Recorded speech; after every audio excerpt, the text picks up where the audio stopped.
If you told someone 100 years ago that the British Empire would collapse, and so quickly, they would have laughed in your face. The Roman, Chinese, Mongol, and other great empires of the past are well known, but what is often overlooked is that at the height of its power, 1 in 4 people on the planet live within the British Empire. And crucially, this was not in some ancient era that historians describe in their dreams, but in the very real and progressive 20th century, where statistical manipulation was less prevalent. The sun truly never set on the British Empire, with its borders spanning every continent and time zone. It was a technological, social, and economic leader. And yet, the British Empire is no more. The uniqueness of Britain's fall lies in the fact that, unlike other great powers of the past, its demise was not accompanied by military defeat. Egypt was conquered 3 times, Rome suffered repeatedly at the hands of barbarians, and Byzantium fell to the Crusaders. But Britain brilliantly emerged victorious from 2 world wars, even becoming the bastion of resistance against Hitler in Europe at one point. From a historical perspective, the fall of Britain is a singular event, so let's delve into it. The first challenge we face is similar to that of Egypt. Pinpointing when the empire disappeared is not easy. Officially, it happened on June 30th, 1997, when the United Kingdom, with Prince Charles in attendance, handed over sovereignty of Hong Kong to China. This was one of the last and certainly the most economically significant of its colonies. Let's put aside the fact that Hong Kong still competes under its own flag at the Olympics. That's another story. We have enough problems as it is. The issue is that in 1997, it was already difficult to call the United Kingdom an empire. Its GDP was half that of Germany, its territory was 3 times smaller than France's, and its currency was weaker than the Chinese yuan on the global market. Let's go back to 1707, when the Act of Union, signed by Queen Anne on May 1st, proclaimed Britain an empire. To be precise, it was the Second Empire. The first lasted for 100 years and had modest achievements. The experiment of licensing pirates ended with Jamestown in the US, St. George in India, and a couple of slave collection points in West Africa. The only thing that brought profit to the first British Empire was the slave trade. It could not be considered a hegemon in terms of territory or economy. However, the Second Empire was a different story. During the War of the Spanish Succession in the early 18th century, the aforementioned Queen Anne worked hard. Britain ventured into South America, established itself in the Caribbean, and surpassed other countries in trade in India. The slave trade, of course, continued, and it was thriving in the US. Nevertheless, until the beginning of the 19th century, Britain's economic graph resembled the pulse of a dead man. As we mentioned in the video about the American Revolution, the loss of the US had little impact on Britain, simply because, from an economic standpoint, it was a suitcase without a handle. It is through this graph that we understand when the disco started and when the remaining suitcases began to get handles. Around 1820, we see a global hegemon emerge. The entire coast of India, Australia, South Africa, and Canada were under British rule. The sun no longer set on the empire, and here we encounter the first stereotype. Britain did not become wealthy because of its colonies. Check the inventors of the steam engine, the telescope, the reflector, the marine chronometer, the hydraulic press, and other innovations. Spoiler alert, they were all British. Britain was the first to enter the Industrial Revolution and reaped its benefits to the fullest. The key area was the fleet. No one had ships to match the British. They were the fastest on the world's trade routes, and new colonies were acquired as a side dish. But the most crucial thing the British did was learn from the mistakes of the past. Suitcases without handles like the US were no longer added to the empire's balance sheet. Each new colony was expected to generate profit. India was governed by the East India Company, the colonization of Africa was funded by the Rothschild family, and the Suez Canal was officially purchased. In China, opium trade was conducted by traders not directly linked to the government, and all of this was under the groundbreaking laws of the era. The British enjoyed a monopoly on raw materials in their colonies, while the metropolis became the hub of manufacturing.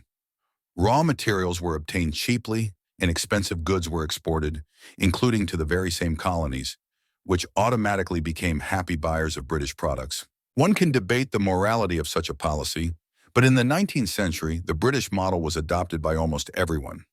The empire can only be blamed for doing what everyone else wanted to do and doing it better than the rest. The result was the annexation of India and Australia in their entirety, half of Africa, and a British Canada that rivaled the US in terms of prosperity. British Guiana in South America was the main supplier of sugarcane to Europe, and in China, Britain controlled the entire opium market. After 3 opium wars, taking advantage of its technological superiority, Britain acquired the aforementioned Hong Kong. Following World War I, as a victor, it also took colonies from Germany. By 1920, the empire's prospects seemed unassailable. The pound sterling was the undisputed world reserve currency, holding a 50% share of the global market. But then came Egypt's independence in 1922, Canada's in 1931, India's in 1947, the withdrawal from Palestine in 1948, Kenya's independence in 1950, Sudan's in 1956, and Ghana's in 1957. When Elizabeth II was crowned in 1952, she still presided over an empire with 70 overseas territories. By 2015, only 14 remained, the largest being the Falkland Islands, smaller than Montenegro. Here, the story of the empire's loss in 1997 begins to unravel, as the empire had ceased to exist on maps decades earlier. Most historians agree that 1947 and the loss of India should be considered the downfall of Britain. India was called the main diamond in the crown of British monarchs, and today its GDP surpasses that of the UK, indicating that this title was not given lightly. Finally, we come to the main course of the day. From any angle, the situation of Britain is unique. Not only was it never conquered, but it also began to disintegrate almost instantly after reaching its peak in 1920. Providing a comprehensive answer in a short video is impossible, but in brief, it is very simple. Industry and economy made Britain an empire, and they also brought about its downfall. The question of Britain's demise often leads to discussions about independence movements, romance, and human unity. But all of this is shattered by one simple fact. India fought for independence for half of the 20th century without success. And then, in 1947, when it had almost given up, independence was granted. At that time, India was more preoccupied with internal religious conflicts than with Britain. The empire simply could not afford to maintain order in the country economically or militarily, so it granted independence. However, the problem started much earlier in 1913, when Britain produced 7.8 metric tons of steel, while Germany produced 17.6. During World War I, Britain built 58,000 aircraft, France built 67,000, and the most popular tank of the conflict was the French Renault FT, even though Britain invented the tank. Britain produced twice as many Mark IV Ford tanks, and all of this indicates that Germany had simply caught up technologically. Germany was no longer afraid of British ships and sank them with its submarines.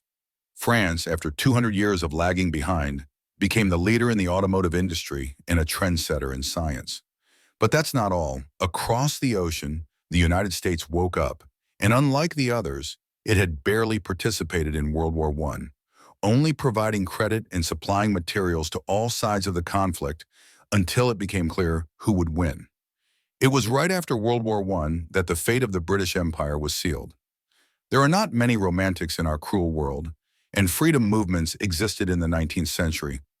But at that time, Britain's competitors were hopelessly technologically inferior, and the empire's infantry could easily spread the love for the crown to any corner of the world. World War I demonstrated that Britain no longer had industrial or financial superiority, and what followed was a matter of time.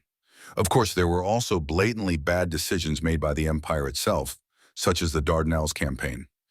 In 1915, Winston Churchill thought it would be a good idea to knock the Ottoman Empire out of the war, so he sent 500,000 soldiers, including troops from Australia and New Zealand, to Istanbul. Only half of them returned home safely, and Mustafa Kemal became a national hero in Turkey after brilliantly repelling the attack. Britain won World War I, but from a military standpoint, it performed poorly, completely discouraging the inhabitants of its colonies from defending the crown. Reparations from Germany could have helped heal the wounds and stabilize the situation, but the conditions imposed by the Entente at Versailles plunged Germany into a crisis, and it couldn't pay anyone. While France enjoyed territorial bonuses, Britain sank deeper and deeper, leading to World War II. In 1941, the battered empire was still performing well, but the country was hopelessly lagging in production compared to its neighbors, the USSR, Japan, and even Italy in some cases. 63% of the American Lend-Lease program went to aid the British Empire, and after the war, the metropolis simply could not physically manage its colonies. But this was already the endgame. In reality, the empire's role was played out due to the simple fact that its advantage over other states had disappeared, and Britain couldn't come up with anything fresh for a new leap forward. Few have been able to do so. The financial systems and corporations of most countries in the world still operate according to the British model, but Britain itself was simply unlucky at the beginning of the 20th century. That's all for now. Leave your suggestions for future episodes in the comments, and see you soon, friends.